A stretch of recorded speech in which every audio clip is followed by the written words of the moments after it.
اور ارشد شریف کے قتل کے پیچھے فوجی اہلکاروں کا ہاتھ تھا یا ہے. پھر کہتے ہیں کہ جی سب کو پتا ہے کہ اعظم سواتی جب پہلی دفعہ اریسٹ ہوا تو کلیئر تھا کہ اس وقت تو جنرل باجوہ آرمی چیف تھا کہ اس آدمی کو ایسا سبق سکھاؤ اعظم سواتی کو کہ پھر یہ کبھی اس قسم کی بات نہ کرے.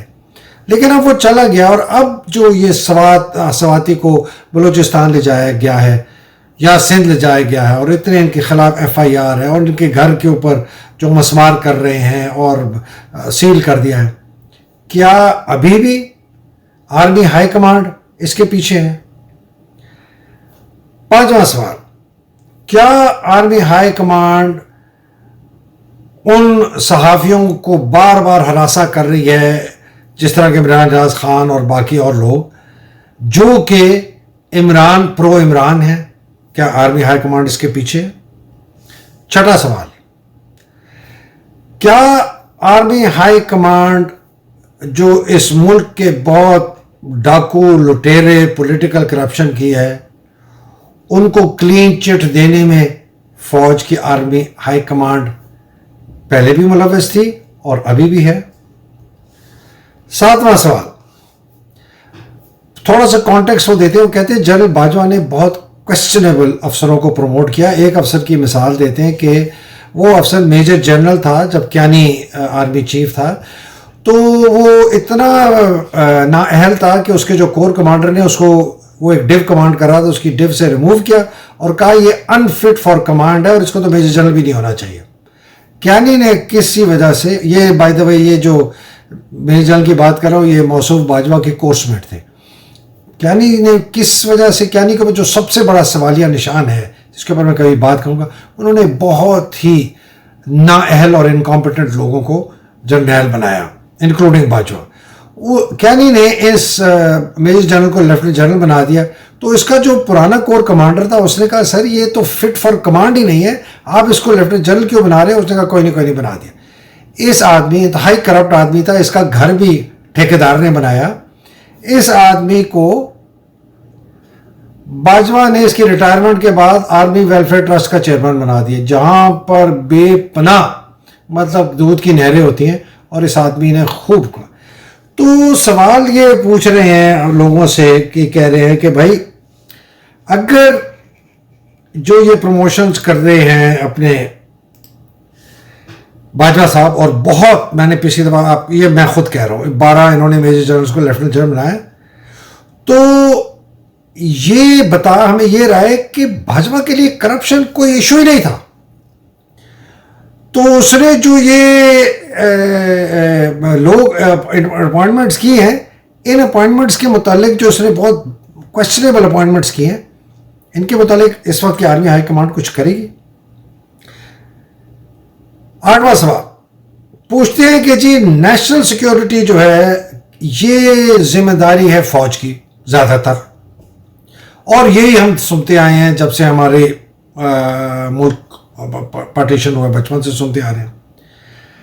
کیا عاصم منیر صاحب سے کہتے ہیں کیا جنرل عاصم صاحب آپ کو یہ پتہ ہے اور آپ کے ہائی کمانڈ کو پتہ ہے کہ کسی ملک کے اوپر جو سب سے زیادہ خطرناک اٹیک ہے وہ معیشت کے اوپر اٹیک ہے, فزیکل اٹیک نہیں ہے. انڈیا اگر ٹینک لے کے آتا ہے اس سے ہمیں اتنا خطرہ نہیں ہے, بجائے کہ اس سے کہ ہماری معیشت جو ہے کھوکھلی ہو جائے اور دیوالیہ ہو جائے ملک, اور وہ جو لوگ جو اشرافیہ ہے اس ملک کی وہ اس کا پیسہ لوٹ کے کھا جائیں جس طرح ہم نے دیکھا ہے. تو کیا آپ کو پتا ہے کہ یہ نیشنل سیکیورٹی کے لیے سب سے بڑا تھریٹ ہے, بجائے اس کے کہ باہر سے کوئی ملک ہمیں پہ ڈائریکٹ اٹیک کرے. اگر آپ کو یہ معلوم ہے کہ یہ معاشرتی جو اٹیک ہے معیشت کے اوپر یہ سب سے بڑا ہے اور یہ اندر سے ہی ہوتا ہے اور یہ اندر سے لوگ ہمارے کھاتے ہیں, ہمارے سیاستدان, تو کوئی آپ لوگ کیونکہ نیشنل سیکیورٹی کے آپ ٹھیکیدار ہیں, کوئی آپ نے ایسے انتظام کیے ہیں کہ ہم اس معیشت کی تباہی سے ملک کو بچائیں؟ اور اگر آپ نے نہیں کیے تو پلیز ہمیں بتائیں کہ آپ نے کیوں نہیں کیا. پھر وہ پوچھتے ہیں جناب کہ باجوہ صاحب بڑی مشکل سے 2021 میں ہماری معیشت سنبھلی تھی اور باہر نکلی تھی، لیکن جیسی رجیم چینج آپریشن ہوا اپریل 2022 میں، ایک دم ساری دنیا کو پتہ ہے ہماری معیشت نیچے گئی اور 3 گنا نیچے چلی گئی. اور یہ کسی کو ڈھکی چھپی بات نہیں کہ ہم دیوالیہ ہونے والے ہیں یا ہو گئے ہیں. تو اگر ہم دیوالیہ ہونے والے یا ہو گئے ہیں تو جنرل عاصم صاحب آپ کو پتہ ہے کہ اس کا ہمارے ملک پر کیا اثر ہوگا؟ اور اگر آپ کو پتہ ہے کہ اس ملک پر کیا اثر ہوگا جنرل عاصم منیر صاحب، تو آپ اس کے متعلق کیا کر رہے ہیں؟ پھر کہتے ہیں جی سالہ سال سے فوج کے اندر ایک ہماری بڑی اکڑ تھی، بڑا ہمیں غرور تھا، ہم کہتے تھے جی ہمارا جو ہم بڑے آنسٹ ہیں، بڑے کلین ہیں، بڑے کرپٹ ہیں. ہاں شاید چند جرنیل گندی انڈی جس کو کہتے ہیں ہوں گے، کالی بھیڑیں ہوں گی، لیکن بائی اینڈ لارج بیشتر ہمارے جو فوجی افسر جوان ہیں وہ کلین ہے، کرپٹ ہے، آنسٹ ہے. میں بھی یہ کہتا تھا، لوگ کہتے ہیں یار 95% ٹھیک ہے، 5% کرپٹ ہوں گے.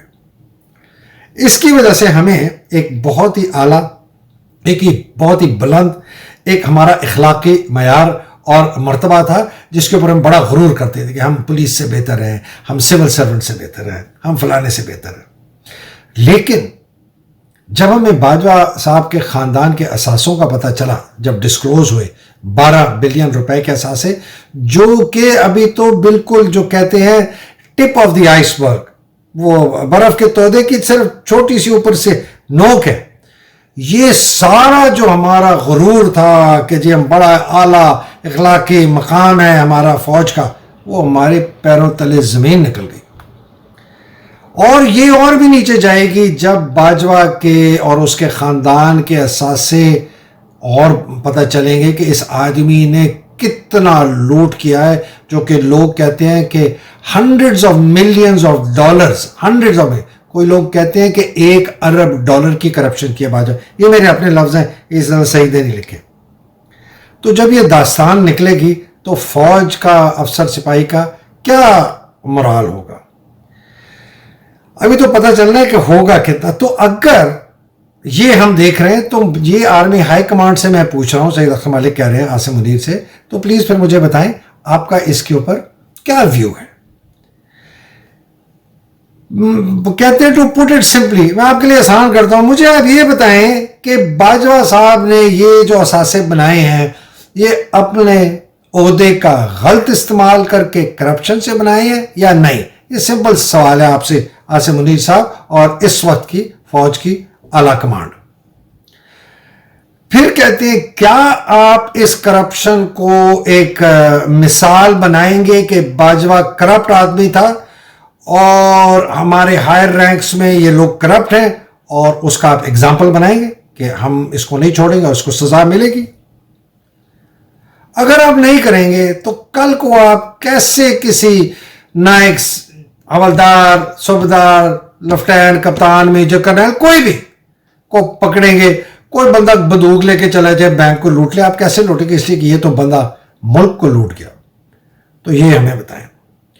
پھر کہتے ہیں، ان کا سوال ہے کہ بہت زیادہ لوگوں کو یہ عام تاثر اور سب کو یقین ہے کہ یہ جو رجیم چینج آپریشن ہے یہ باجوہ اور اس وقت کی جو اعلیٰ کمانڈ تھی یہ انہوں نے مل کے کیا.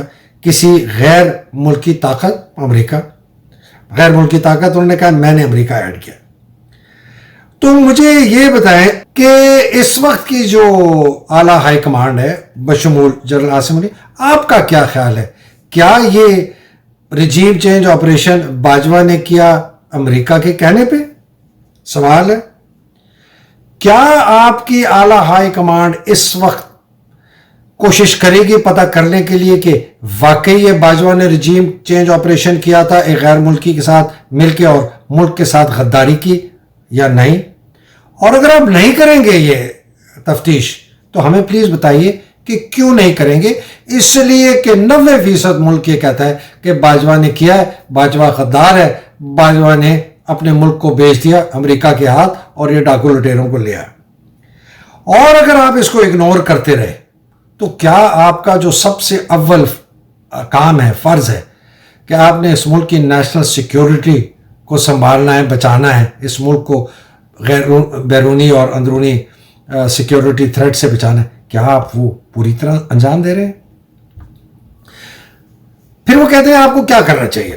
دیکھیں، وہ کہتے ہیں جل صاحب، پاکستان انتہا سے زیادہ سیاسی عدم استحکام ہو رہا ہے اس وقت، اس لیے کہ باجوہ نے رجیم چینج آپریشن کیا. یہ اب وہ اپنی رائے دے رہے ہیں پچھلی آرمی ہائی کمانڈ کے ساتھ مل کے. اگر آپ اور آپ کی موجودہ ہائی کمانڈ اس کو ڈینائی کرتی ہے کہ جی ملک میں نہ تو سیاسی استحکام، بھی بالکل استحکام نہیں ہے، عدم استحکام نہیں ہے، اور باجوہ نے رجیم چینج آپریشن نہیں کیا، تو اس کا مطلب یہ ہے کہ باجوہ صاحب کا کھودا ہوا کھڈا آپ مزید کھود رہے ہیں اور مزید اس ملک کو دلدل میں ڈال رہے ہیں، پھنسا رہے ہیں. اب اس دلدل سے نکالنے کے لیے سب سے پہلا میری آپ کو گزارش ہے، عاصم منیر کو یہ کہہ رہے ہیں کہ آپ سب سے پہلے سچ کو اپنے آپ کو بتائیں کہ یہ سچ ہے. یہ سچ ہے کہ یہ پچھلے ہائی کمانڈ، یہ پرانے افسر، یہ باجوہ جو تھا، انہوں نے بہت بڑا ظلم، بہت بڑا گناہ کیا کہ اس ملک کو تقریباً تباہی کے دہانے پہ لا کے کھڑا کر دیا ہے. اور اگر یہ پہلے سب سے پہلے اس سچ کو اپنائیں گے، سچ کو مانیں گے، اپنے آپ کو بتائیں گے، تو پھر ابتدا ہوگی آپ اس گند کا، اس تباہی کو مرمت کرنے کا، اس ڈیمیج کو ریپیئر کرنے کے لیے. اور اس کا سب سے آسان طریقہ ہے کہ آپ فوری طور پر فری اینڈ فیئر الیکشن کرائیں. اس لیے آپ لوگ بہت طاقتور ہیں، آپ کا بڑا انفلوئنس ہے، اور اس کا ڈائریکٹ امپیکٹ ہے نیشنل سیکیورٹی پہ، جو آپ کا فرض ہے. اگر یہ سیاسی استحکام، اگر یہ سیاسی انسٹیبلٹی نہ ٹھیک ہوئی تو پاکستان تباہ ہو جائے گا.